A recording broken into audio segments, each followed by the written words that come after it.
The American Heart Association is the nation's leader in life-saving CPR training.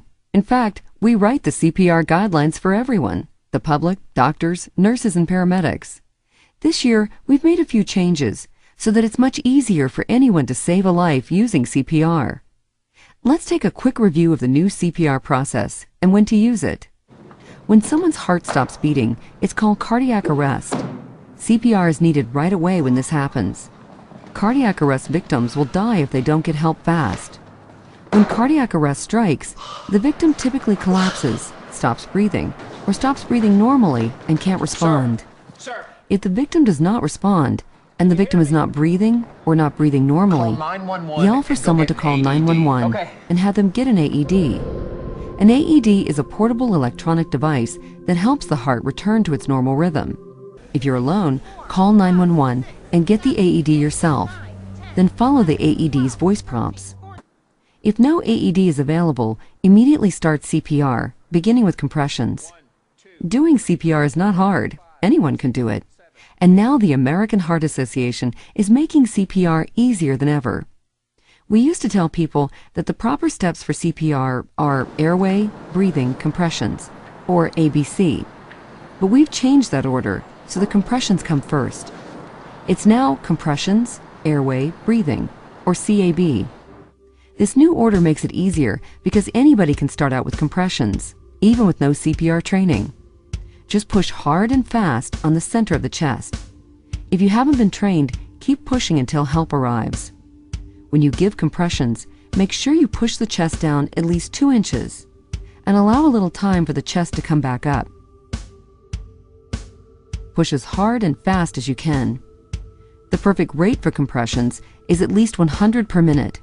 That's the same speed as the beat of the song Stayin' Alive, so try to keep that tune in your head if it helps. If you've been trained in CPR, push on the chest 30 times, then open the airway by tilting the head back and lifting the chin. This helps air reach the lungs. Next, give 2 mouth-to-mouth breaths over 1 second for each breath, and watch for the chest to rise. Continue the CAB cycle until help or an AED arrives. Use the same CAB cycle for adults, children, and infants. This is just a quick overview. So, to learn more or to sign up for CPR training that can help you save someone's life, visit our website at www.heart.org/CPR.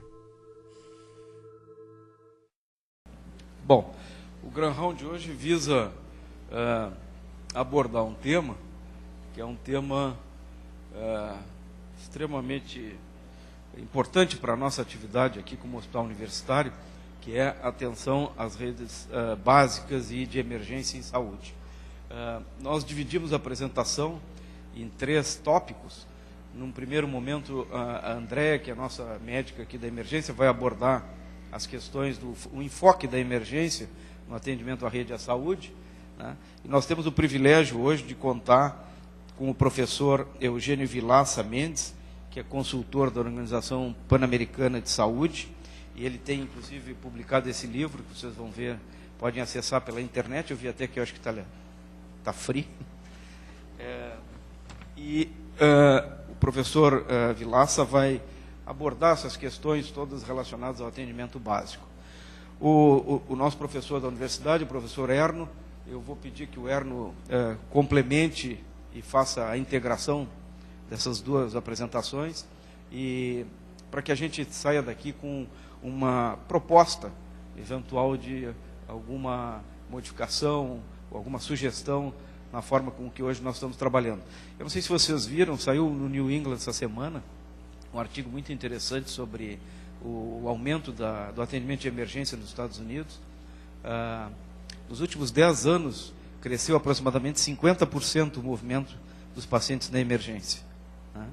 E eles abordam um tema que eu acho que é sui generis, pelo menos é peculiar, assim, o autor aborda, que é como é que funciona a cabeça do emergencista e como é que funciona a cabeça de um médico da linha de frente do atendimento básico. O que parece que uma das grandes diferenças, que talvez seja um dos fatores do aumento de drenagem é que o médico que atende no posto básico, ele sabe tudo sobre o doente, mas ele não tem nada para investigar. e na emergência ele não conhece nada do doente e tem tudo a seu dispor para investigar. Isso faz com que o atendimento de emergência tenha um fluxo que é unidirecional, venha das frentes de atendimento e aqui fique para fazer todas as investigações possíveis, porque os médicos tendem sempre a ser o mais abrangente e tentar definir o diagnóstico de todas as patologias presente, passado e futuro. Então, essa questão é uma questão também de mentalidade de atendimento, que talvez isso possa hoje sair aqui dessa discussão. Andréa, vamos começar?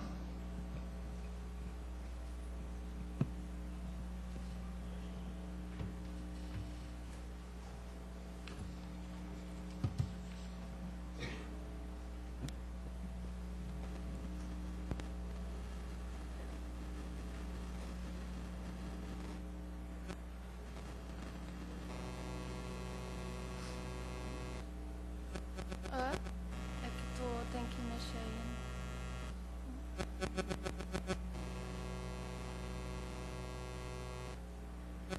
Então, bom dia a todos. Meu nome é Andréa Almeida, trabalho no serviço de emergência desse hospital. Também sou neurologista e trabalho principalmente com doenças agudas. Então, nós vamos dar essa aula em 15 minutos. Vamos abranger um pouquinho de ética, falar do artigo que o Dr. Nazi falou recentemente e alguns dados da nossa unidade vascular. Do que depende esse atendimento de emergência? Para que esse atendimento de emergência seja um bom atendimento... Oi? Tá, é que eu botei o tempo aqui. Então, para que ocorra o bom atendimento, tem que existir uma equipe de profissionais que trabalhem com o mesmo objetivo, ou seja, assistente social, equipe de enfermagem, enfermeiros e técnicos de enfermagem, médicos da emergência, psicólogos, todo mundo com um único objetivo, que é organizar o bom atendimento. Para quê? Para que a gente evite o mau atendimento, ou seja, essa situação caótica que a gente vê de emergência, não só no Brasil, como no mundo inteiro, na qual a gente se depara com um monte de pacientes, com um atendimento que tem que ser imediato, com sofrimento pessoal, tanto do médico quanto do paciente. Eu trouxe esse conceito, que é um conceito... Quem não conhece o professor Goldin e não se encantou com as aulas deles, na qual a gente pode refletir um pouco sobre a ética na medicina. Então, eu trouxe esse conceito para a gente pensar e refletir. Emergência é uma propriedade que uma dada situação assume quando um conjunto de circunstâncias a modifica. Tomados de forma isolada, seus elementos não justificariam uma medida imediata, mas o conjunto e a interação entre seus constituintes, sim. Então, o atendimento de emergência tem que ser um atendimento imediato, e esse atendimento tem que ser em menos de 2 horas. A situação não urgente deveria ser encaminhada por um pronto atendimento ambulatorial e por um atendimento ambulatorial não convencional. Em relação à assistência, pesquisa nos departamentos de emergência, aqui o médico deve obedecer a alguns princípios. Esses princípios são de beneficência do paciente, de respeito às pessoas e de justiça. Toda pesquisa no departamento de emergência tem que ser lembrada do termo de consentimento livre e esclarecido.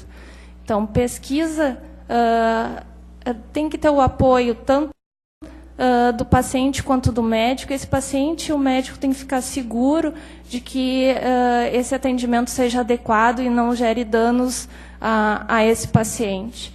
Em relação ao aluno e paciente no departamento de emergência, também os dois têm que se sentir confortáveis e apoiados pela equipe de profissional que possa orientá-los e fazer o tratamento adequado. Quais os critérios de emergência? Gravidade. Então, o que não tem critério de gravidade deveria ser encaminhado para um pronto atendimento ambulatorial. Porém, aqui a gente se depara com o fato que é a triagem. E o profissional que está frente a frente com o paciente para triar esse paciente que vai entrar ou ser encaminhado para um pronto atendimento ambulatorial, ele se depara com um princípio, que é o princípio da justiça. Qual paciente eu vou encaminhar para dentro do hospital, qual paciente eu vou encaminhar para um pronto atendimento ambulatorial? É muito difícil para esse profissional saber que esse paciente, muitas vezes, vai atrasar o seu diagnóstico, o seu tratamento, e isso vai gerar problemas de saúde a esse paciente. E muitas vezes a gente tem que tentar entender o papel desse profissional que pensa muito também no paciente. E em relação ao paciente, bom, numa internação eletiva, num leito de enfermaria, a gente tem um paciente deitado tranquilamente no seu leito, na qual ele tem privacidade, consegue conversar com o seu médico e relatar os seus sinais, sintomas e poder propor um tratamento adequado. Porém, na sala de emergência, a gente tem um fator ansiedade, a ansiedade do médico, a ansiedade do paciente. E essa ansiedade se deve por quais motivos, principalmente? Que o Nazi já tinha falado anteriormente. Desconhecimento de antecedente, o médico não conhece o paciente, não tem um contato anterior com esse paciente, na maioria das vezes é inexistente, e não tem privacidade. E isso leva a um sofrimento muito grande, tanto do médico quanto do paciente que está nesse departamento de emergência. Então, vamos falar um pouquinho desse artigo que fala da superlotação dos departamentos de emergência. Como o Nazi havia falado anteriormente, as admissões no departamento de emergência aumentaram em 50%, de 11 milhões em 93 para 17 milhões em 2006, enquanto que as admissões hospitalares aumentaram em 15%, de 34 milhões para 39 milhões. E aqui, em relação a todas as admissões, houve um aumento significativo de 33% para 43%, ou seja, aumentou de 11 milhões para 93 para 17 milhões em 2006. E por quê? Por que será que ocorreu esse aumento do atendimento nos departamentos de emergência? É uma facilidade de internação. Eu preciso que o meu paciente interne. Esse paciente via emergência vai internar com maior facilidade. Não tem que esperar o leito para esse paciente internar. E com esse atendimento imediato e essa internação via departamento de emergência, eu vou garantir o segmento, o diagnóstico e o tratamento precoce desse paciente. Muitas vezes esse paciente tem uma dificuldade de acesso aos cuidados primários. E esse paciente chega em pior condição clínica e maior gravidade, necessitando hospitalização. Quais seriam as soluções? Organizar. Quando a gente quer solucionar algum problema, a gente senta e organiza. Organiza e oferecer tecnologias que nos ajudem a dar o diagnóstico e tratamento precoce. Por exemplo, no nosso departamento de emergência, a gente tem um ecógrafo que ajuda o médico especializado para poder manusear esse modo de investigação, a fazer o diagnóstico mais precoce e o tratamento mais precoce, consequentemente. O que mais poderiam nos ajudar a solucionar esses problemas da superlotação? Campanhas. Campanhas de educação pública, na qual eu posso orientar esses pacientes, por exemplo, com doenças vasculares agudas, quais os sinais e sintomas que esses pacientes deveriam procurar de imediato um departamento de emergência que possa oferecer um tratamento precoce e no caso do AVC, diminuindo a incapacidade funcional e diminuindo custos à saúde. Em relação a pesquisas no departamento de emergência, pesquisas de custo-efetividade, de efetividade do departamento de emergência, vai nos mostrar que, na maioria das vezes, o diagnóstico é precoce, o tratamento é precoce e esse paciente tem menor tempo de internação hospitalar. Como é que ocorre o fluxograma de atendimento desses pacientes no nosso departamento de emergência? Então, o paciente chega na porta da emergência, ele vai fazer uma triagem pelo profissional que no nosso hospital é da equipe da enfermagem. Esse profissional vai avaliar se tem sinais e sintomas de alerta, principalmente aqueles pacientes com síndrome torácica aguda e déficit neurológico agudo. Esses pacientes vão ser encaminhados para fazer uma avaliação pelo médico da unidade vascular.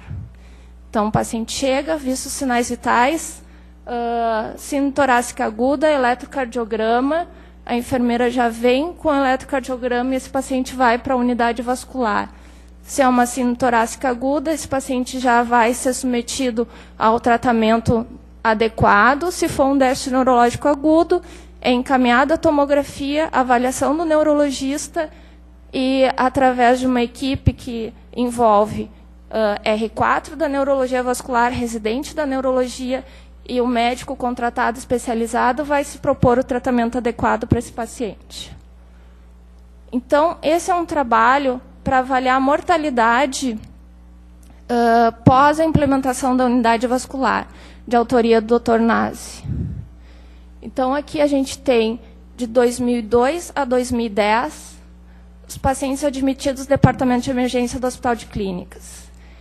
Foram 11 mil pacientes, se excluiu o ano de 2006, foi o ano de implementação da unidade vascular.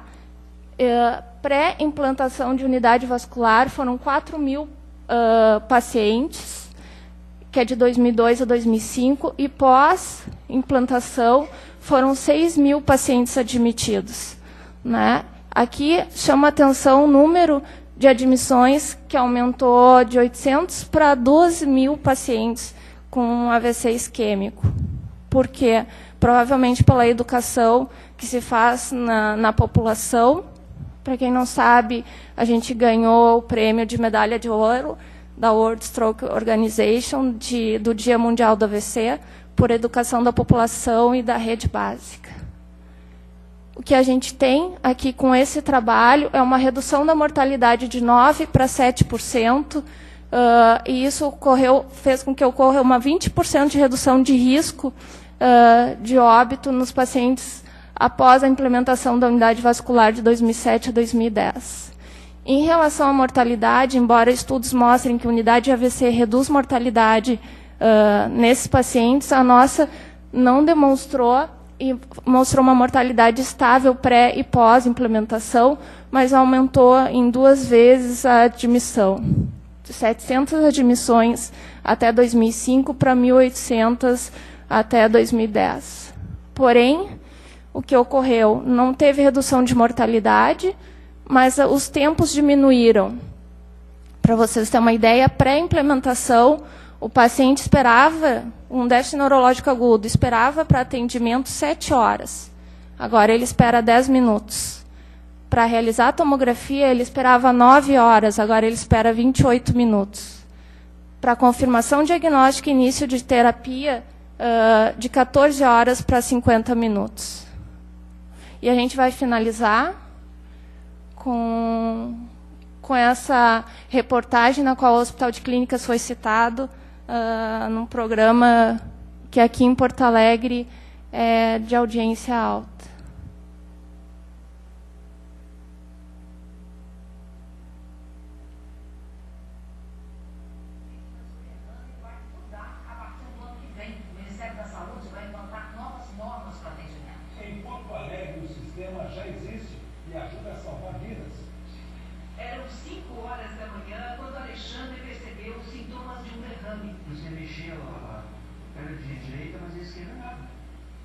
E a mão assim parece que caía tipo assim uma luva.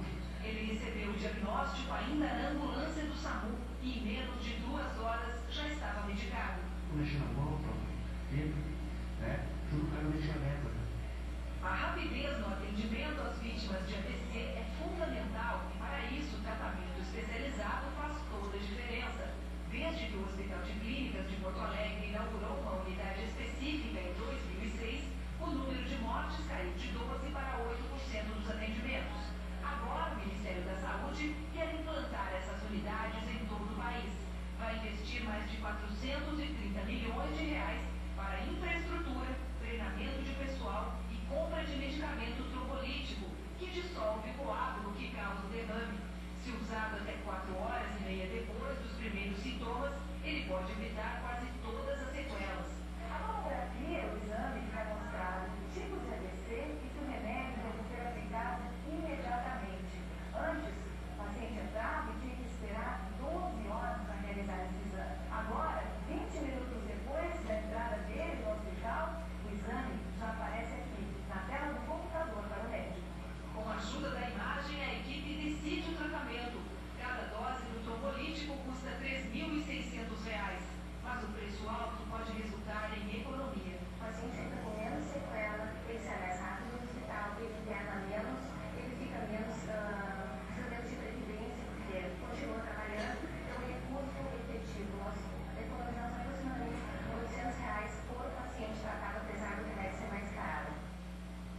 Muito obrigada.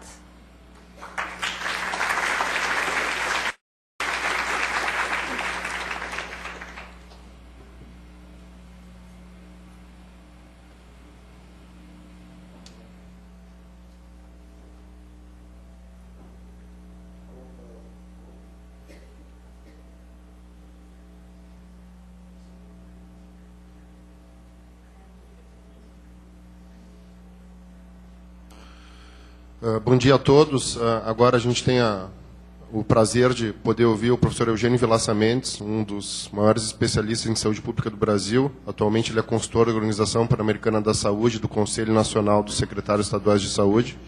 E ele vai nos colocar um pouco da experiência dele na organização de redes de atenção à saúde. Obrigado.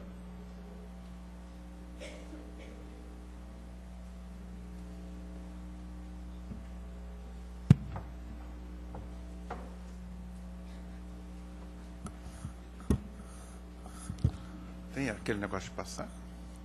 Eu passo aqui, né?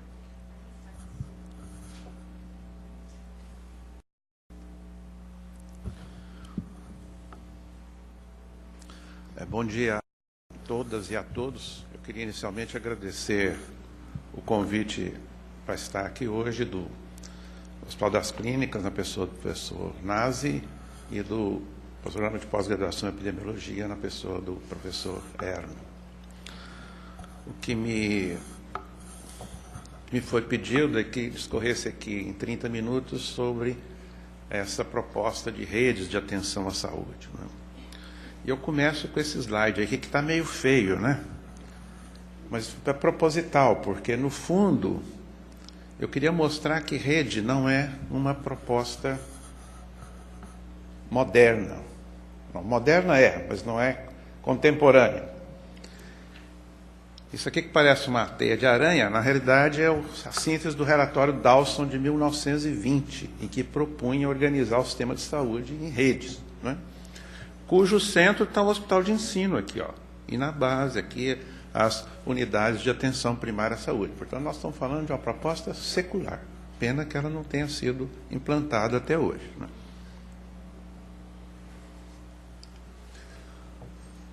Então, eu queria começar fazendo uma breve menção à situação de saúde no Brasil, porque e aí vamos passar rápido pela transição nutricional e transição epidemiológica.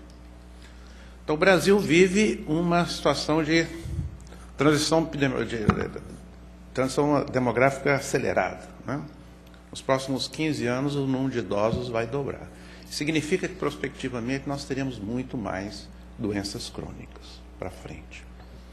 E do ponto de vista da transição nutricional, vejam aqui nos adultos o que ocorre com o sobrepeso, né, no sexo masculino e no sexo feminino. E o que é assustador, né? O Vigitel 2011 mostra que na população de 5 a 10 anos nós temos 1/3 dela já com sobrepeso e obesidade. Portanto, isso também aponta, né, uma tragédia lá à frente se nada for feito. Se nós verificarmos, então, do ponto de vista agora, a análise da situação da transição epidemiológica, nós vamos ver que nós temos uma lógica singular. Isso aqui é o estudo de carga de doença, mostrando que na carga de doença no Brasil, 23% é grupo 1, ou seja, vamos chamar a agenda da velha saúde pública, né? As doenças infecciosas, parasitárias e as mortes ligadas à saúde reprodutiva. Nós temos 10% de causas externas, fruto da urbanização, da violência, mas já 66% é por doenças crônicas. Portanto, a carga... Isso nos permite caracterizar a situação epidemiológica do Brasil de tripla carga de doenças, porque existe uma agenda não concluída de desnutrição e problemas de saúde reprodutiva, convivendo com as causas externas e convivendo ao mesmo tempo com a forte predominância relativa de doenças crônicas e seus fatores de risco, como tabagismo, sobrepeso, inatividade física, uso excessivo de álcool e outras drogas e alimentação inadequada. A tese que eu vou defender aqui, não é é de que essa situação, a crise da saúde no Brasil, ela não se deve, ainda que falte recursos, à carência de recursos, mas ao modelo de atenção. Por quê? Porque a crise decorre de uma incoerência entre uma situação de tripla carga de doença, com predominância relativa forte de condições crônicas, que vai além, o conceito de condições crônicas vai muito além de doenças crônicas, e o modelo de atenção, que é o modelo de atenção às condições agudas, aplicado às doenças crônicas.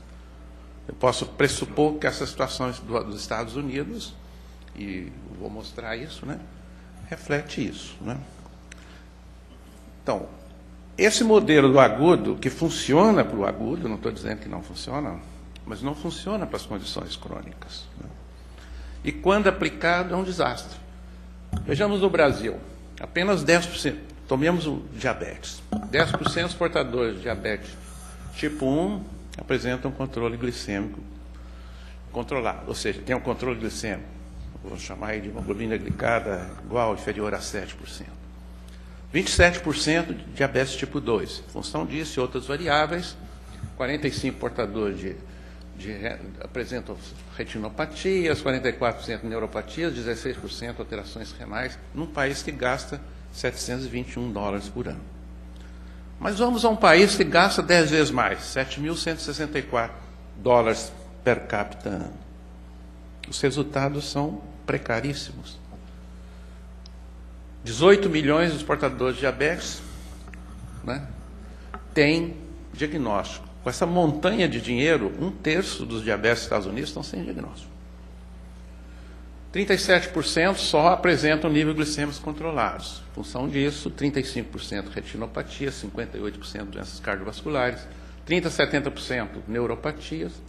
E num país, a principal causa de amputação lá não é trauma, é diabetes. Então isso mostra, né, que algo está errado, que vai além do volume de dinheiro, e que é o modelo de atenção. Então, por que isso se dá? Né? Essa crise, ela se explica no plano macro, que depois não há tempo da gente discutir no plano micro, que é a crise da clínica, né? Mas no plano macro, essa crise se justifica porque nós temos uma situação de saúde do século XXI, ou seja, com forte predominância de condições crônicas, sendo respondida por um modelo de atenção do século XX. Isso não deu certo nos países ricos, isso não está dando certo aqui. Aqui é a transição demográfica do Brasil em mortalidade proporcional. Vejam que em 1900, quase 50% das mortes eram por doenças infecciosas. Hoje são menos 5%. Nós não nos demos conta de que aumentava as mortes por causas externas, por doenças do aparelho circulatório e por doenças por neoplasias. Isso se dá por um descompasso entre fatores contingenciais que evoluem rapidamente, a transição demográfica é muito rápida, a transição epidemiológica é muito rápida, a incorporação tecnológica é muito rápida, e a capacidade do sistema adaptar-se a essas mudanças é lenta e pachorrenta. Os fatores contextuais é como se movessem numa Red Bull 2011 pilotada pelo Vettel. E a capacidade de mudar o sistema é um Fusca 64. Não vou ser mal de dizer qual é o piloto que eu acho que devia estar ali. Alguém aí imagina quem seja. Então essa é a crise, e essa crise só pode ser mudando a forma de organizar o sistema. O sistema fragmentado, em que o hospital está aqui, não se comunica com a atenção especializada, não comunica com a atenção primária, e não tem atenção primária que coordena o sistema, ele dá conta do agudo, mas ele não dá conta da condição crônica, que vai se agravando, né, porque ele não contém o risco evolutivo dessas condições crônicas. Então, essa é a proposta das redes. Passar de um sistema fragmentado para um sistema em rede. E a rede São arranjos organizativos de ações e serviços de saúde, diferentes densidades tecnológicas, que se integram por meio de sistemas de apoio técnico, logístico e de gestão, buscando garantir a integralidade do cuidado. Essa é a definição do Ministério da Saúde. Felizmente, agora é lei, está no decreto da presidente que nós vamos organizar o sistema em rede. Mas entre a lei e a realidade vai um longo caminho, né? Mas é muito importante a lei.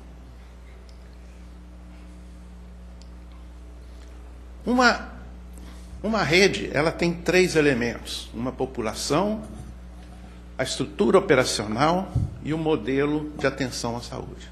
Vamos falar rapidamente sobre cada um deles.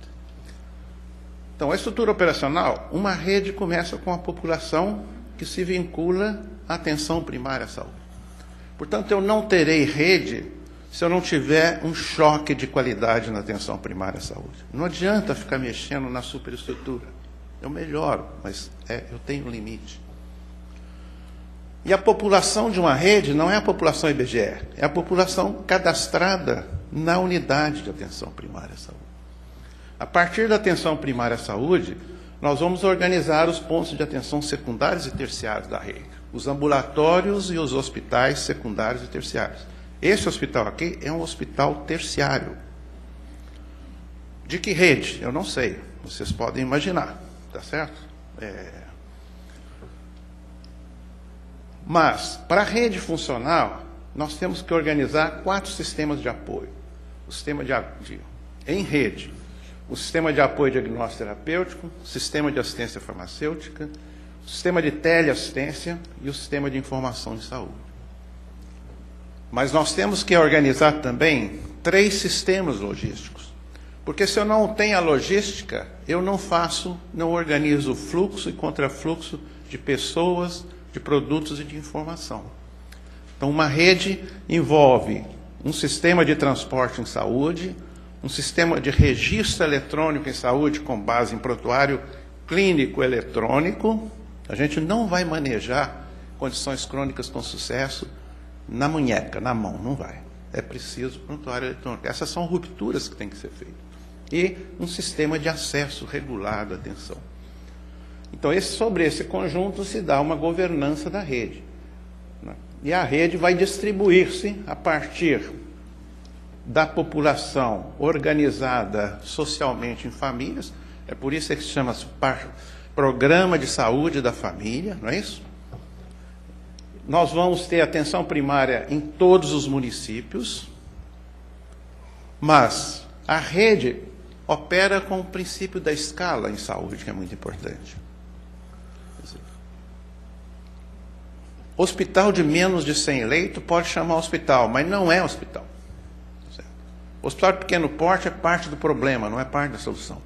E o Brasil está cheio de hospital de pequeno porte, que são caros e não resolvem nada, não é? E o prefeito, ao invés de gastar esse dinheiro na atenção primária, desvia o dinheiro para um hospital que faz 60% de internações por condições sensíveis à atenção ambulatorial. Então, o hospital não deve ter em todos os municípios. O hospital secundário seria em micro-regiões de no mínimo 100 mil habitantes, e uns hospitais terciários, como esse aqui, devia ser em macro-regiões de mais de 500 mil habitantes, idealmente 1 milhão de habitantes, para que a gente tenha escala. Porque escala em saúde está ligada à qualidade. Né? Há estudos que mostram no Brasil, né, que hospitais que fazem pouca cirurgia de revascularização do miocárdio têm taxas de mortalidade de 15%. Né? Ou seja, não preciso falar isso aqui, né? Não faça cirurgia onde faz pouca cirurgia. Né? Não é prudente. Mas o importante é que as redes são coordenadas pela atenção primária à saúde.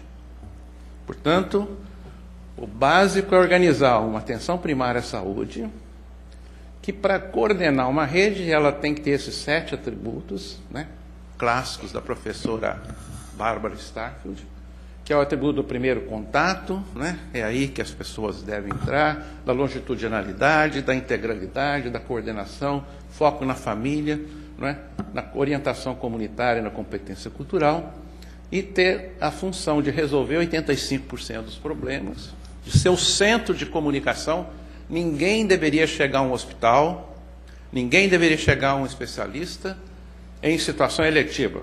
Na urgência, é preciso, a rede de urgência, a atenção primária não cumpre a função de coordenação. Por quê? Porque aí o tempo-resposta é a variável-chave. E eu não vou passar uma pessoa perder tempo, tá certo? Então, a rede de urgência e emergência, ela não tem uma coordenação, né? Mas todas as outras redes têm. E a responsabilização pela saúde da população. Então, há muitas evidências na literatura sobre, né, sobre atenção primária e redes. Ou seja, eu fiz isso aqui é uma revisão bibliográfica que eu fiz em 2008, né, e que eu mesmo fiquei assustado com a robustez dessas evidências. Ou seja, os países que, com forte orientação para a atenção primária, em relação aos sistemas com fraca orientação, eles diminuem a mortalidade, eles reduzem o fluxo de pessoas usuárias para serviços especializados, ambulatoriais, hospitalares, para serviços de urgência e emergência, reduzem custos, dão maior acesso a serviços preventivos, reduz as internações por condições sensíveis à atenção ambulatorial e as complicações potencialmente evitáveis da atenção à saúde e melhora a equidade. As evidências são inquestionáveis. A ausência de coordenação, como ocorre nos Estados Unidos, né, gera, entre outros problemas, esses aqui. Esses são 2 livros recentes, que eu recomendo que quem não leu deve ler, né?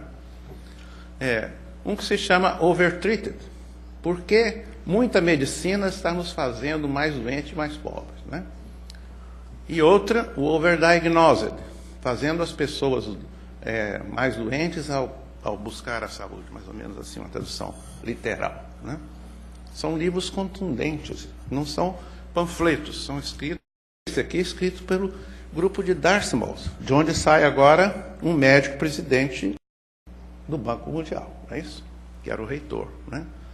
E esses 2, em síntese, pegando 2, que os Estados Unidos gastam com intervenções médicas desnecessárias 30% a 50% do gasto total em saúde, o que significa 500, 700 bilhões de dólares. E esses procedimentos são responsáveis por 30.000 mortes por ano.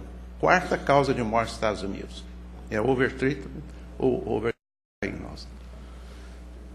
1/4 dos beneficiários, isso aqui mostra o problema de não ter uma coordenação na atenção primária. 1/4 dos beneficiários do Medicare tem 5 ou mais doenças crônicas e por ano visita 13 médicos e recebe 30, 50 prescrições sem nenhuma coordenação. E os hospitais? Os hospitais operam em rede. Há uma diferença enorme num hospital que opera em rede de um hospital que é um fragmento que não opera em rede. O tempo não dá, mas eu podia, por exemplo, analisar aqui o caso do câncer de mama no Brasil para mostrar isso. Mas os hospitais em rede, eles são pontos de atenção especializada, são pontos de atenção que decorrem de manifestações de condições agudas, de manifestações de agudização de condição crônica e algumas condições não agudizadas. E como eu disse, em rede, nós vamos ter hospitais secundários e terciários, né, segundo a densidade tecnológica deles. E, finalmente, o terceiro elemento de uma rede, que são os modelos de atenção à saúde. E nós temos 2 modelos de atenção à saúde: o modelo das condições agudas e o modelo de atenção às condições crônicas, né? Chamando a atenção de que a maioria das coisas que se manifestam na emergência, na urgência e emergência, são agudizações de condições crônicas mal manejadas, especialmente na atenção primária à saúde, né?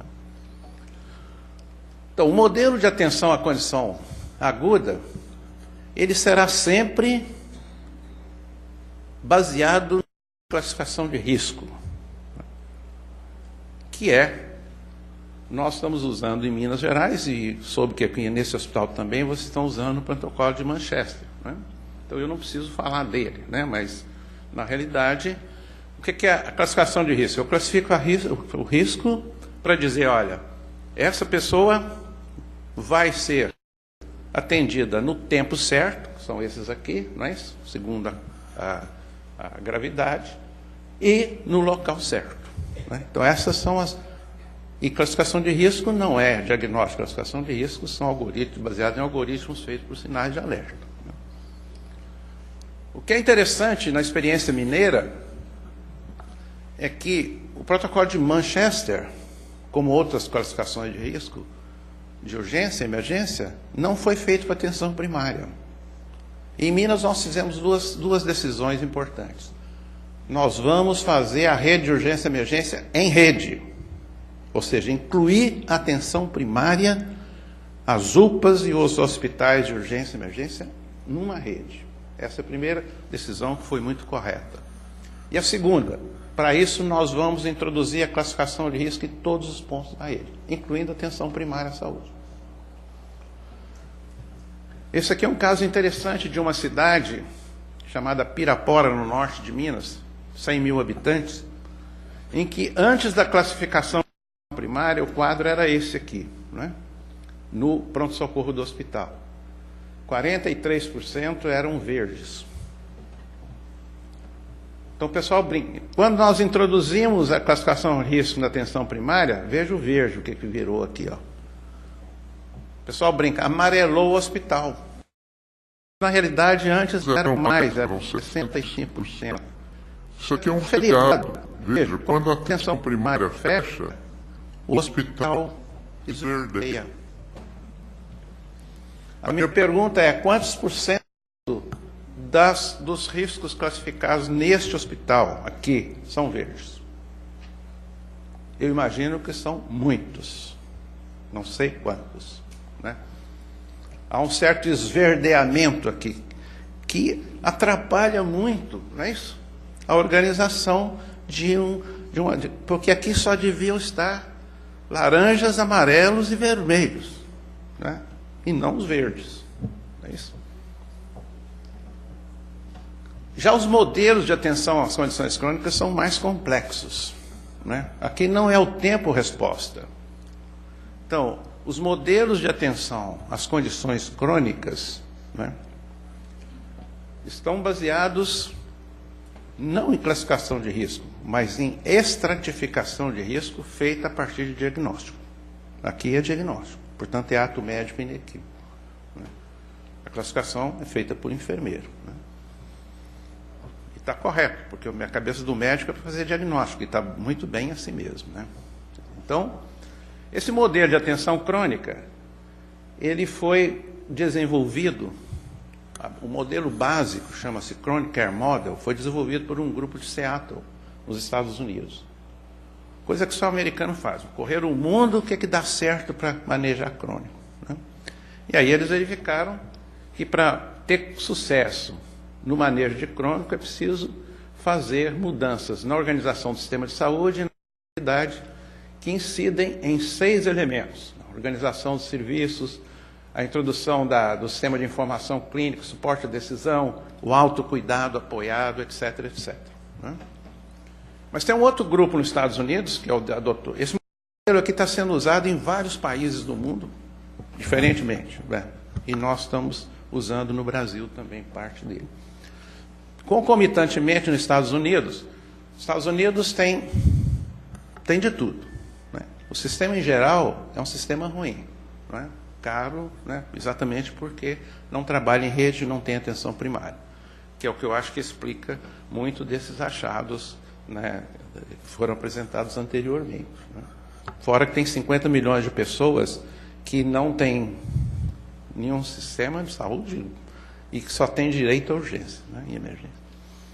Então, a Kaiser Permanente, que é uma operadora lá, tem um grupo de pesquisa forte, e eles estudaram as condições crônicas e verificaram que todas elas podem ser divididas em 3 níveis. Né? O nível 1, 70% a 80% das pessoas que vão fazer o autocuidado apoiado. A essência do manejo crônico é que as pessoas se autocuidem. E o principal trabalho de uma equipe de atenção primária é apoiar as pessoas para que se autocuidem. Dessas, 20% a 30% com condições complexas, vão fazer uma tecnologia, o disease management, né? Ou gestão de condição de saúde. Né? Só essas devem chegar ao especialista, parte dessas só devem chegar ao especialista. Essas aqui não devem chegar ao especialista. E, finalmente, 1 a 5% das pessoas com condições altamente complexas precisam de um gestor de caso, que é o case management. Né? Então, essa é a lógica desse modelo. E nós acoplamos um outro modelo, que é o modelo da determinação social, que as doenças podem ser determinadas por fatores individuais, por condições de vida, etc., por redes sociais, por determinações intermediárias e até os macrodeterminantes distais da doença. Então, o que eu fiz foi cruzar esses 3 modelos e propor um modelo de manejo de condições crônicas no Brasil, né, especialmente para os SUS, aqui eu pensei no sistema público, né, em que, para a população total, e sob esses determinantes sociais intermediários, que nós faríamos, no nível 1, intervenções promocionais através de projetos intersetoriais. Mas, dessa população total, mais ou menos 40% teria algum fator de risco ligado aos comportamentos e estilo de vida, esse branquinho aqui. Então, nós faríamos intervenções de prevenção das condições de saúde, ou seja, programas de controle do tabagismo, programas de atividade física, etc., etc. Mas nós sabemos que uma parte dessa população total vai ter uma condição de saúde simples ou um fator de risco biopsicológico. Então, sobre eles, né, nós faríamos a gestão da condição de saúde para aqueles 75% que são portadores de condições mais simples, com forte ancoragem no autocuidado. E os outros 25% seriam as condições crônicas complexas. Até chegar a 1 a 3%, que nós precisamos de ter um case manager, uma enfermeira, um assistente social, que coordena a atenção desses portadores de condições crônicas muito complexas. Essa divisão aqui, né, acima dela está, né, o cuidado profissional. E aí abaixo dela está o autocuidado apoiado. Né? Então, esse é o modelo de crônicas, né, que eu desenvolvi a partir desses 3 modelos que tem evidência na literatura internacional. E, para terminar, passar rapidamente para não ficar só na teoria. Né? Eu trabalho há muitos anos em Curitiba e lá nós temos um trabalho de rede bastante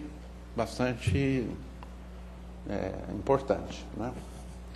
E eu vou dar um exemplo de uma rede, que é a rede de atenção à mulher e criança, que lá chama-se Programa Mãe Curitibano.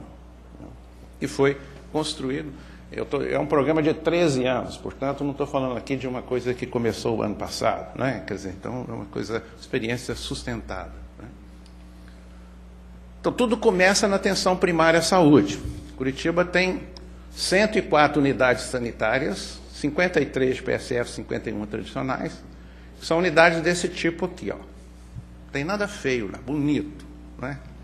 Chique. Né? Faz parte do mobiliário urbano essas unidades. São unidades de 600 a agora já 850 metros quadrados. Né? Nessas unidades, faz-se atenção de pré-natal de baixo risco, planejamento familiar, monitoramento gestante de alto risco, atenção puerperal, atenção à criança. Isso aqui são as gestantes num grupo no espaço saúde dessas unidades. O que é importante, e que foi o diferencial do Mãe Curitibana, é que no momento em que a gestante tem o diagnóstico que está grávida, naquele momento, ela recebe uma bolsa com todas as informações e ela já diz, você é uma gestante de risco. Então, modelo de crônico, estratifica risco. Eu não trabalho com hipertenso. Se eu trabalhar com a categoria hipertenso, eu faço mais mal do que bem. Eu preciso estratificar risco do hipertenso. É baixo risco, médio risco, alto risco, muito alto risco, porque os manejos são completamente distintos. Né? E a concentração do cuidado também. Então, nesse dia, ela já vai dizer, se é de alto risco, vai parir na maternidade tal, vinculada. No dia do diagnóstico. Né? Não tem isso que botar numa ambulância e sair procurando onde vai ter. Né? E no 6º mês, ela com os companheiros vão fazer uma visita àquela maternidade para conhecer. As gestantes de alto risco, elas fazem parte do pré-natal com o especialista. As gestantes de baixo risco fazem o pré-natal na unidade básica de saúde com o generalista, né? E com a equipe. Então, mas para isso tem uma unidade centralizada, né, em que se faz o pré-natal de alto risco, ecografia morfológica, planejamento familiar, cirurgia de alta frequência. Aqui porque também o programa tem câncer de colo, câncer de útero, câncer de mama, colposcopia, mamografia, biópsia para ginecologia, atenção ao recém-nascido, eletrocardiografia, eletrocefalografia, atenção em subespecialidades. Mas essa é uma unidade centralizada onde todo mundo vai. Como eu disse, né, há 2 maternidades de alto risco, né, e há 4 maternidades de baixo risco. Então, a atenção primária já sabe, isso aqui é a maternidade do Bairro Novo e essa é a maternidade, acho que do Hospital das Clínicas, né, que são de alto risco.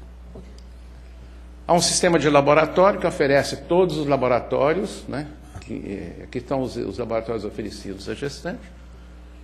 O laboratório, a coleta é feita nas unidades, nas 100 unidades tem coleta, é feito leitura óptica, há uma logística eficiente feita através de um carro que busca, então busca o sangue às 8 da manhã, o sangue chega a um laboratório, é um único laboratório, Curitiba centralizou um laboratório único que faz 2.500.000 exames ano, né? E o resultado é online, portanto, alguns exames às 9h30 já está no computador do médico. Né? O prontuário eletrônico já tem também 12 anos, isso facilita tremendamente, né, o manejo de condições crônicas. Né? Em função dessa boa estrutura, há bons resultados em termos de processo, ou seja, 83% das gestantes são captadas até no primeiro trimestre, são 7,7 consultas em média por gestante, são 1,32 consultas em média por consultas puerperais por gestante. O percentual de gravidez na adolescência é 14,7, muito alto para padrão internacional, mas muito baixo para padrão nacional, né? A prevalência de aleitamento materno é de no 6º mês, 82%, muito alto também para os padrões nacionais. E o percentual de parto cesárea, 33%. Muito alto para os padrões internacionais, mas baixo para os padrões nacionais. Né? Em resultado desses processos, né, a mortalidade, tanto infantil e os seus componentes, neonatal e pós-neonatal, vem caindo. Né? Em 2009, fechou em 8,9, esse ano deve fechar em torno de 8, mais ou menos 8, que é a taxa de mortalidade mais baixa das capitais brasileiras e numa tendência em queda. Né? E nós sabemos que quando chega aqui nesse valor, vai se tornando muito difícil de baixar mais. Então é isso, em síntese, né, o que eu queria colocar. E aqui essas coisas estão discutidas nesse livro sobre rede e nesse livro que é mais recente, Cuidar de Condições Crônicas na Atenção Primária à Saúde, e que pode ser baixado livremente nessa página.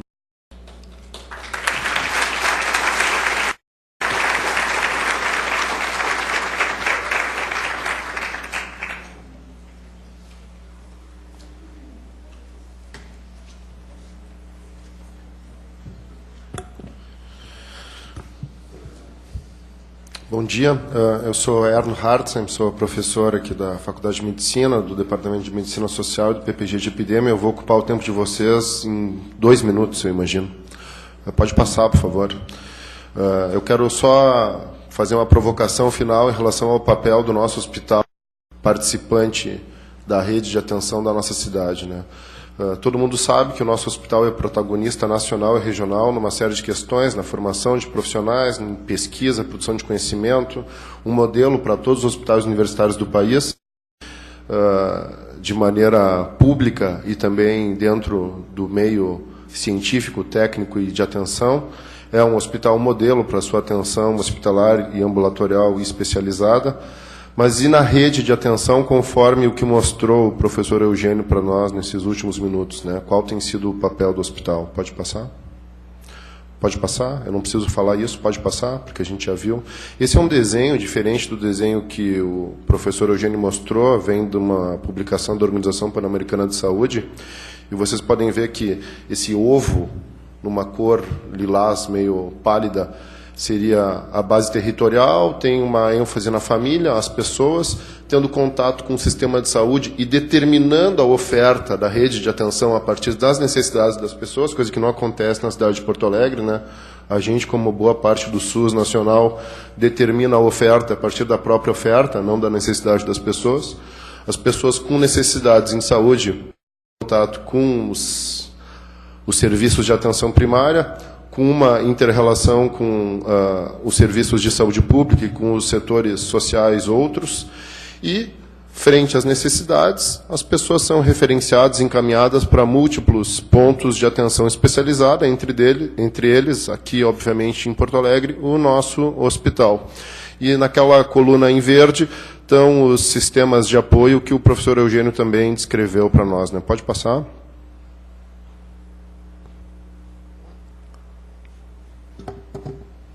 Então, o que o hospital tem feito? O hospital tem uma formação muito forte de recursos humanos para a área da saúde, tem normatizado algumas ações, inclusive o que a gente acabou de ver na apresentação da Andréia, num nível de emergência, mas o hospital também produz protocolos para outros níveis assistenciais dentro do hospital e alguns que cruzam os níveis assistenciais, faz uma atenção especializada da qual a gente não tem nenhum motivo para fazer alguma crítica, e tem um papel bem frágil em relação à atenção primária, porque a gente tem uma unidade básica de saúde, que é a nossa unidade aqui do hospital, boa parte dos alunos conhecem elas, né? É o lugar onde eu trabalho aqui dentro do hospital. Tenho certeza que é uma das melhores unidades de atenção primária que a gente tem na cidade, mas é uma.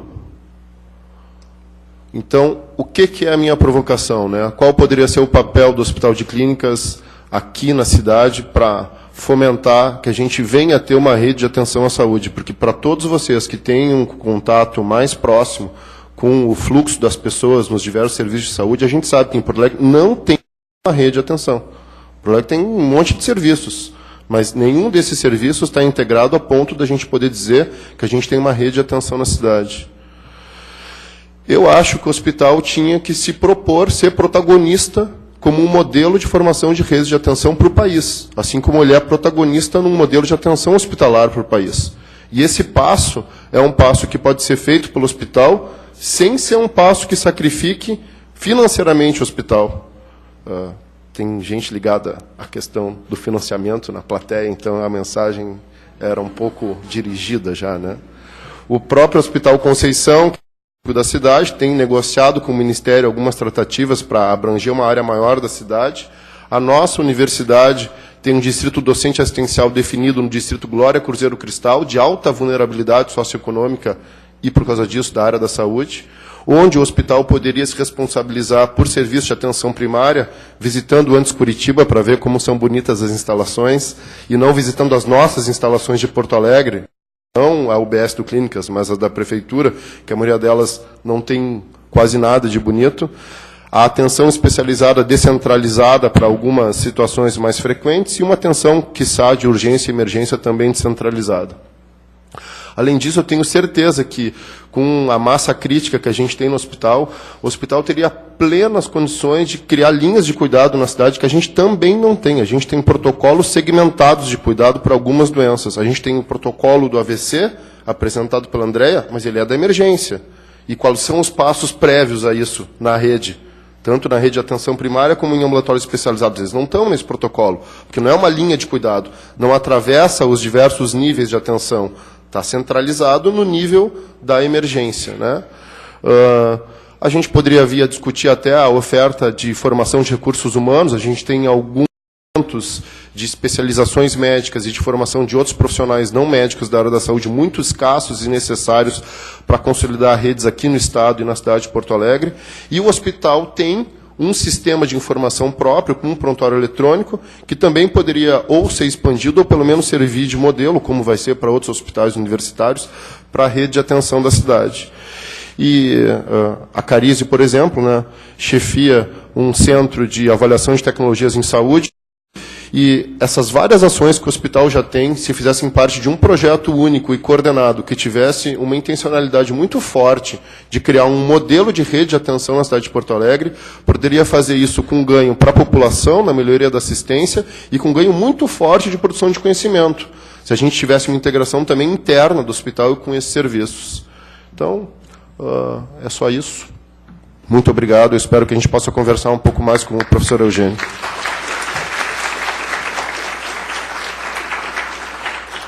Eu me esqueci de uma coisa. A gente tem um hospital que sempre teve as costas viradas para o SUS na cidade, mesmo sendo um hospital bastante importante para assistência privada e de saúde suplementar na cidade, que é o Hospital Moinhos de Vento, que está ocupando esse papel no momento. Lá na Restinga, ele vai criar uma rede de atenção à saúde, com um hospital de nível secundário, uma rede de unidades de atenção primária, que já está criada, o hospital está em construção, com ênfase também na produção de conhecimento. Então, um hospital que sempre teve seu foco virado para a iniciativa privada e para a assistência privada de saúde suplementar, vai passar na frente do Hospital de Clínicas e receber um volume muito considerável de recursos financeiros do Ministério da Saúde, para justamente fazer o que a gente tem uma massa crítica pronta para fazer. Inclusive, boa parte da massa crítica que está lá é daqui, né? Então, não há nenhuma competição por pessoas, né? É isso. Vamos abrir para perguntas.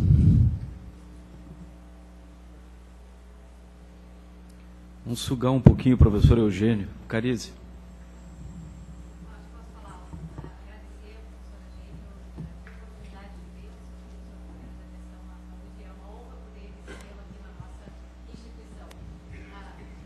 Eu acho que as perguntas são muitas. O Erno quis ser provocativo e eu vou tentar pegar o gancho dele no final, perguntando a sua opinião. Nós temos trabalhado muito na interface do hospital com a Secretaria Municipal de Saúde em questões de tentar realmente estabelecer o papel de um hospital universitário de excelência no sistema, sentindo que parte dos nossos problemas não são relacionados conosco, mas com a falta de uma rede, né, e a estruturação. Acho que a Secretaria está muito sensível e existe um entendimento geral de como deve ser, teoricamente, o processo. Por outro lado, é uma dificuldade implementar isso tudo, é uma dificuldade tentar resolver os problemas do dia a dia e organizar essa rede. E a impressão que a gente tem é que isso não fica muito claro para ninguém, mesmo na Secretaria Municipal. Nós não conseguimos mobilizar os nossos residentes para dar alta do ambulatório, porque vai para a rede, aí eles olham para nós e dizem, mas que rede? O paciente vai ser um bumerangue, ele vai voltar na nossa emergência pior ainda. Então, eu gostaria de ouvir um pouco do senhor, assim, da sua experiência Brasil afora, como nós poderíamos atuar e tentar auxiliar nesse processo de construir uma rede, nem que seja nossa aqui na cidade. Bem, quando a gente examina a experiência internacional de formação de rede, né, na experiência internacional nós vamos encontrar mais até a expressão sistemas integrados de saúde do que redes de atenção à saúde, né? Então, os sistemas integrados de saúde, ou as redes, elas têm duas grandes formas de se fazer na prática. Uma é a integração para frente, que é eu organizo a atenção primária, depois organizo a atenção secundária e depois incluo o hospital. Mas o movimento é feito para frente porque vem da atenção primária. Essa é a forma mais, vamos dizer assim, convencional, mais dominante de fazer a organização de uma rede. Mas os espanhóis, por alguma razão, né, quebraram essa lógica e eles organizaram a integração para trás. Eles partiram do hospital, que é a experiência da Catalunha. Os consórcios hospitalares da Catalunha são assim. Tinha um hospital, e o hospital falou assim, me dá uma região e eu vou organizar para trás. Então, eles, desde o hospital, eles organizaram a atenção secundária, organizaram e operam a atenção primária. Funciona bem. Certo? Então, onde está muito desorganizada a atenção primária, está bem organizada a atenção hospitalar, eu acho que é vantajoso fazer a integração para trás. Onde está bem organizada a atenção primária, né, é vantajoso organizar para frente. Me dá a impressão que aqui, se vocês forem esperar organizar a atenção primária, quantos anos para chegar? Tá certo? Essa organização para trás, ela tem sido feita no Brasil. Eu não sabia da experiência do moinho, como é que é? Moinho de vento. Mas o Albert Einstein está fazendo isso em São Paulo. O Sírio-Libanês está fazendo isso em São Paulo. Eles contrataram com a prefeitura, me dá aqui uma região de São Paulo, e eles, desde o hospital, e eles têm uma razão econômica forte para fazer isso, porque é o que justifica a filantropia, deixa de pagar 30% na folha. Mas está bom, né? Melhor do que isso, do que não fazer nada. Mas, de qualquer maneira, né, eles estão fazendo. Então, eles pegam uma região e o grupo do hospital, a partir do hospital, eles organizam toda a rede. E eles operam a atenção primária, operam a atenção especializada e operam a atenção hospitalar secundária e terciária. Então, eu acho que se vocês quiserem fazer essa organização para trás, tem que chamar a prefeitura e falar, me dá uma região, né? É como, acho que a provocação do Erno foi mais ou menos assim, né? E nós vamos, a partir do Hospital das Clínicas, nós vamos organizar essa rede aqui para uma região que, para fazer uma rede mesmo interessante, tem que ter um mínimo de população, tá certo? Tinha que ter aí, não sei, no mínimo 200 mil pessoas, para ter uma, enfim. Vão ganhar dinheiro com isso também. Tem que fazer um bom contrato, né? Olha, né? E é muito negócio para a prefeitura e é muito negócio para vocês também. E pode ser, né? Agora, tem que ser um contrato assim.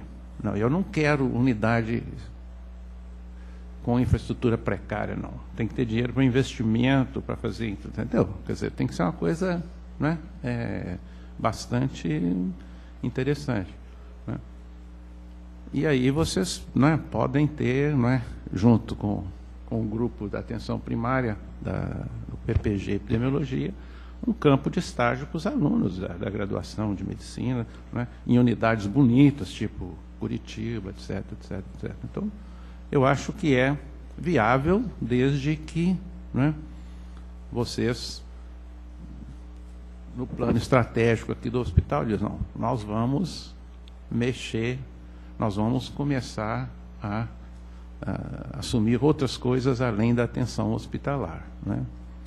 Porque, queiram ou não queiram, é muito difícil vocês organizar o hospital se não tem a rede. Por quê? Porque o hospital é o fim de linha. Tudo que não deu certo lá, estoura aqui, tá certo? Quer dizer, então não tem alternativa, né? Então, mas essa é uma discussão estratégica. É viável, né?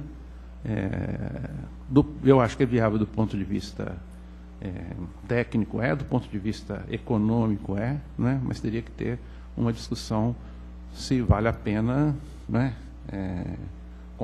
sair da atenção hospitalar e me envolver com uma rede inteira.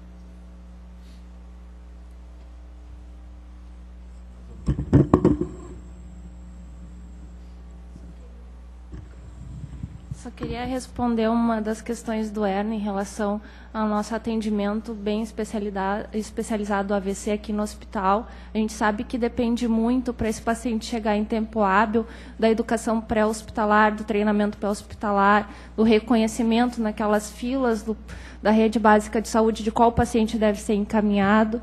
Então, agora no Congresso Brasileiro de Neurologia, a gente fez o primeiro curso de capacitação para os profissionais de atendimento AVC, na qual a gente vai fazer uma educação da rede básica de saúde. Vai começar esse ano.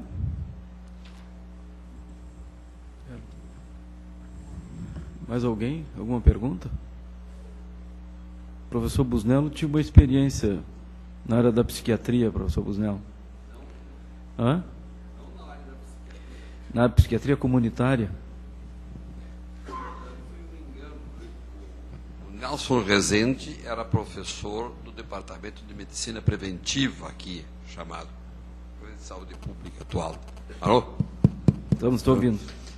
E ele teve uma vantagem, porque ele procurou uma área que tinha um serviço comunitário.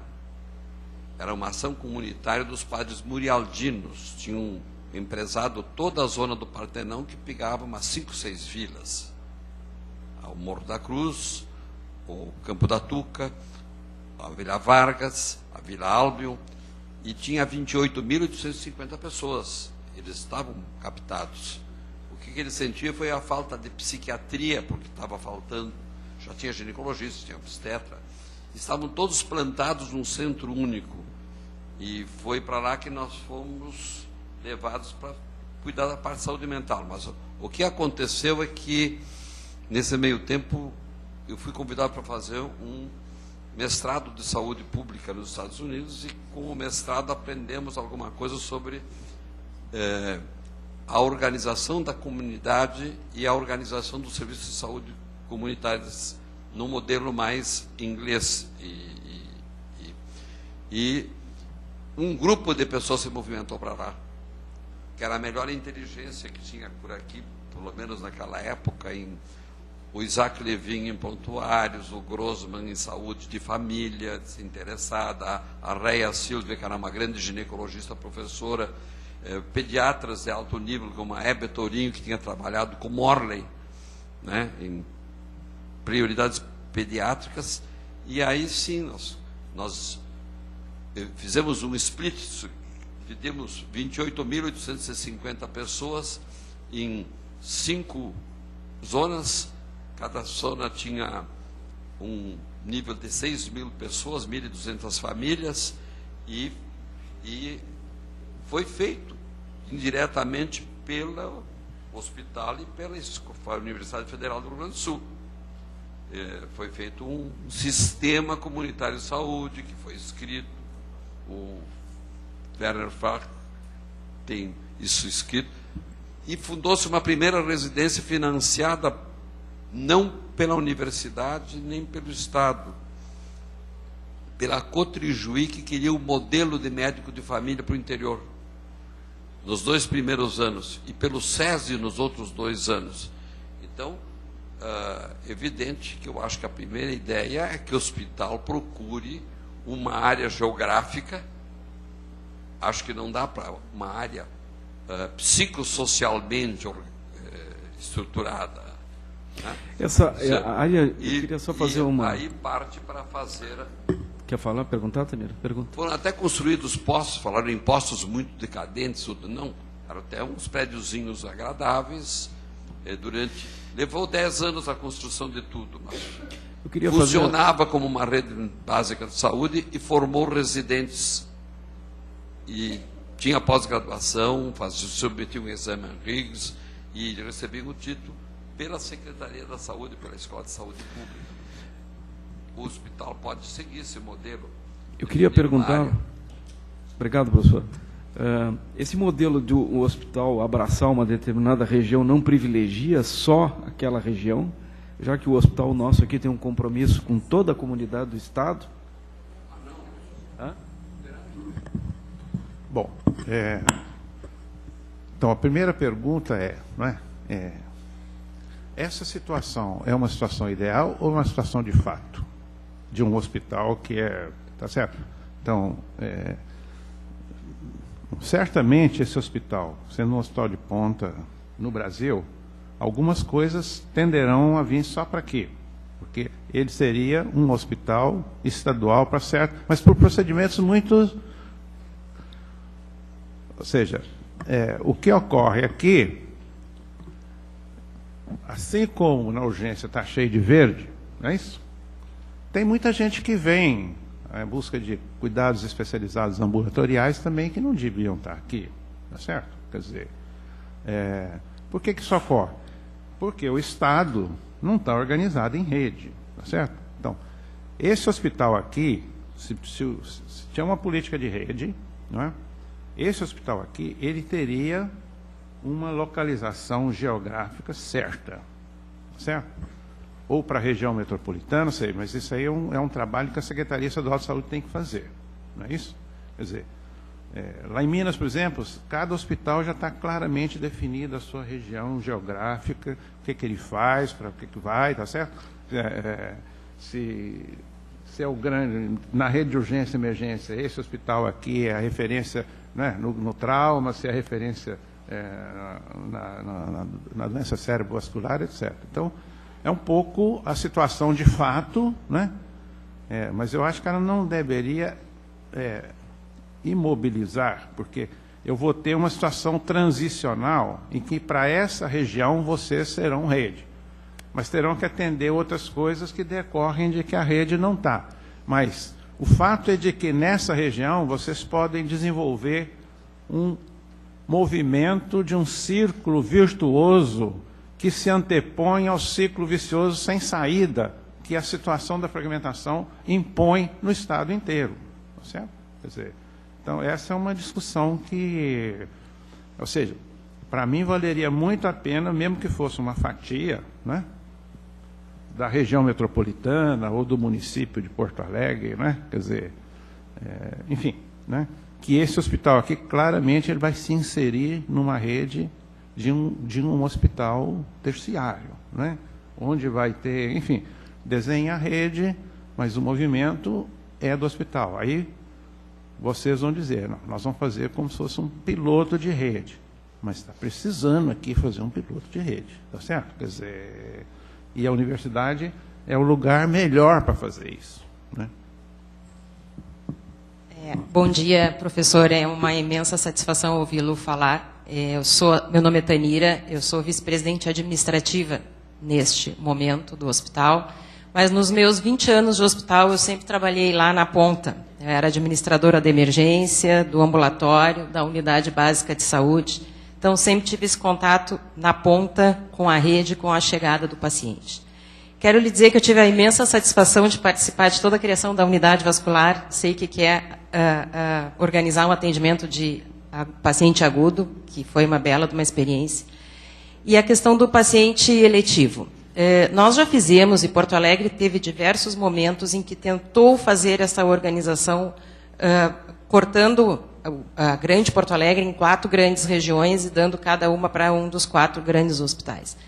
E nós fizemos uma proposta, na época, para a secretaria, era na época da secretária Sandra Fagundes. Nós ficamos com uma determinada região e a proposta que nós fizemos foi: as especialidades de média complexidade das grandes clínicas, 50% eu gerencio só para a minha rede. O restante, que seriam as super especializadas, eu não posso regionalizar transplante, não posso regionalizar essas doenças que a gente é referência. Essas ficaria aberta para a central de regulação, que hoje regula 100% das nossas consultas, e 50% nós gerenciaríamos com o Centro de Saúde Modelo, que é mais intermediário, e mais 11 unidades básicas de saúde. O modelo está todo ele escrito, nós começamos a fazer todo o movimento, mas mudou o governo. E Porto Alegre tem essa característica. Nesses últimos anos, a cada mudança de gestão na Secretaria Municipal de Saúde, a gente volta um pouquinho para trás, né? Então, a gente passou todas essas questões aqui. E hoje está absolutamente parado. 100% das consultas são reguladas e nós não conseguimos ter, com algumas especialidades que permaneceram essa regulação, que é a pré-natal, tem alguma coisa ainda de vínculo, o restante não tem mais nenhum. E uma das queixas que existe, nós sendo um hospital universitário, que nós somos 100% regulados dentro do município de Porto Alegre. Não conseguimos nem obter essa referência estadual. Para receber um paciente de outro município do estado do Rio Grande do Sul, há dificuldade. Então, é uma rede que realmente já tiveram várias iniciativas e que a gente não consegue obter sucesso, infelizmente. Uma rede furada. Eu vi alguém levantou a mão, acho que vamos para a última pergunta.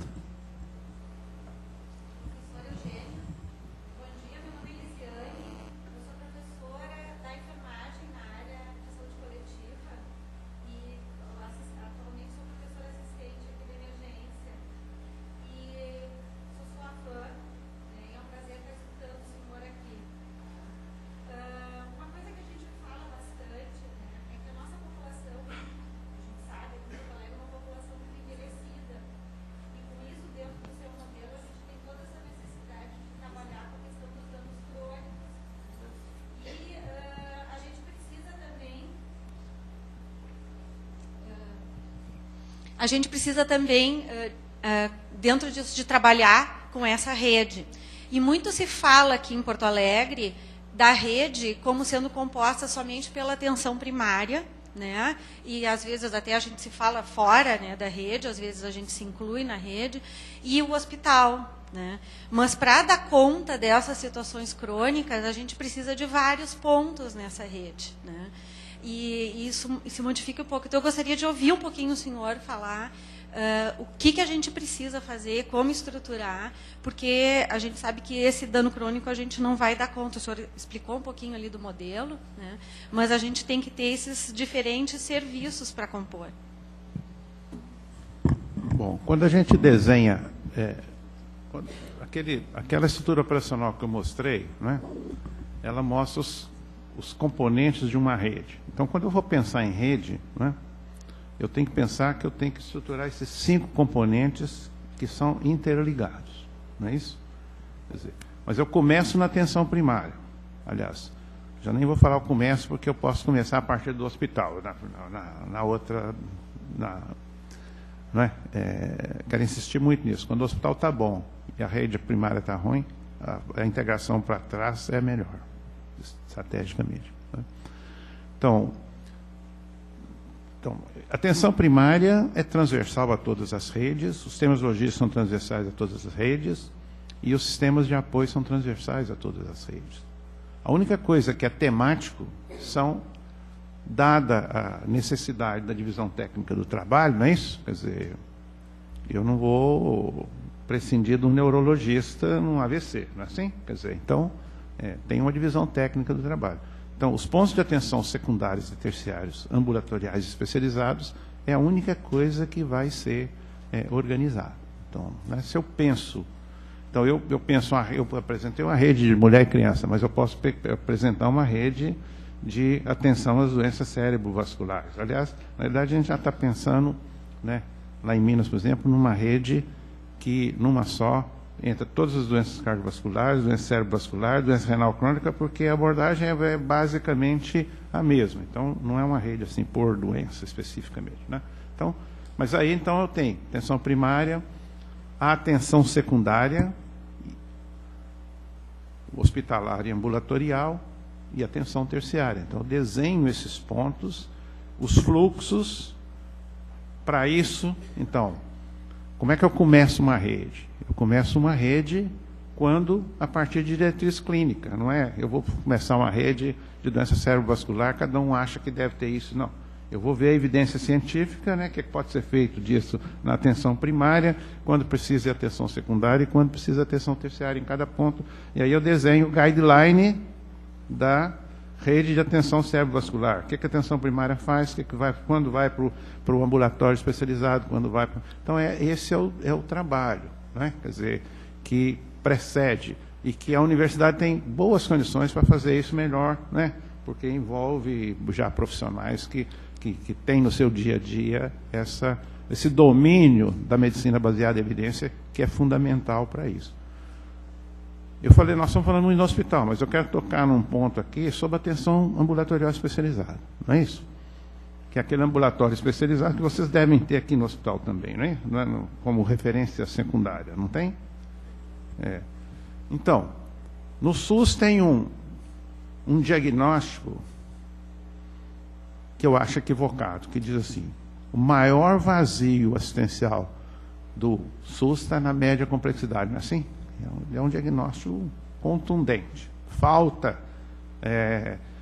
lista de espera para consulta especializada. Não é assim? Aqui deve ter isso também, né? Quer dizer, então, então eu pergunto, isso é vazio cognitivo ou é vazio assistencial? É certo que tem certas especialidades um certo vazio, né? Mas em muitas outras é porque o sistema está todo errado.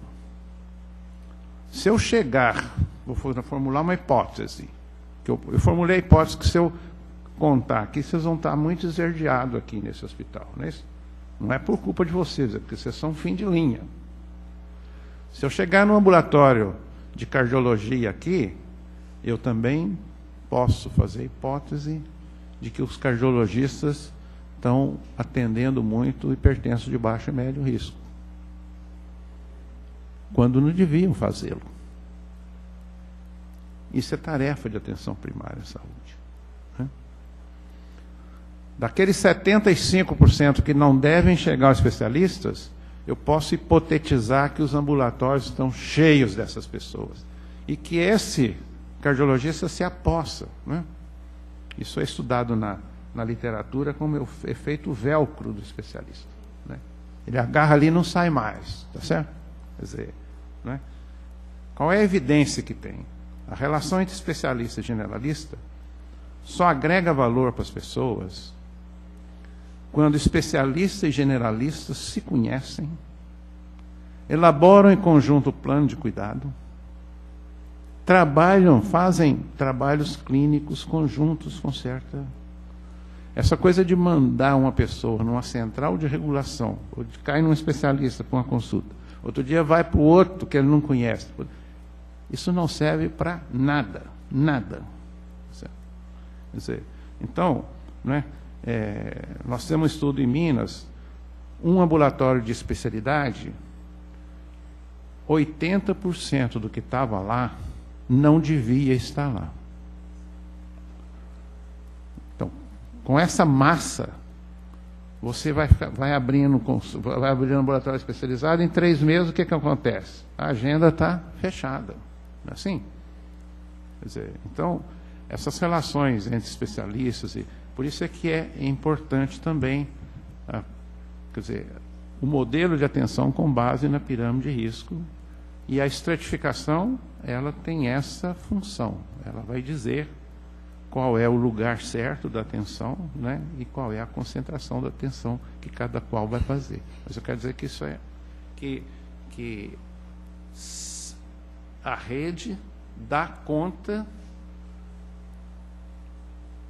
Se organizasse a rede, se vocês pegaram a região, organizar a rede, vocês vão ver que nessa rede não vai faltar consulta de especialista. Não vai faltar, te garanto. Infelizmente, nós estamos encerrando o tempo, fomos meia hora além, mas o tema realmente é interessante. Eu queria agradecer a doutora André, ao professor Erno, em especial ao professor Eugênio Vilaça, pela excelente exposição didática, e acho que a gente ficou aqui pensando em soluções, e vamos ver se a gente consegue concretizar algumas delas. E o papel do hospital tem na vanguarda dessas decisões, que eu acho que nós vamos ter que, infelizmente, o hospital aqui tem que assumir um pouco mais da rede básica. Muito obrigado a todos e até a próxima quarta-feira.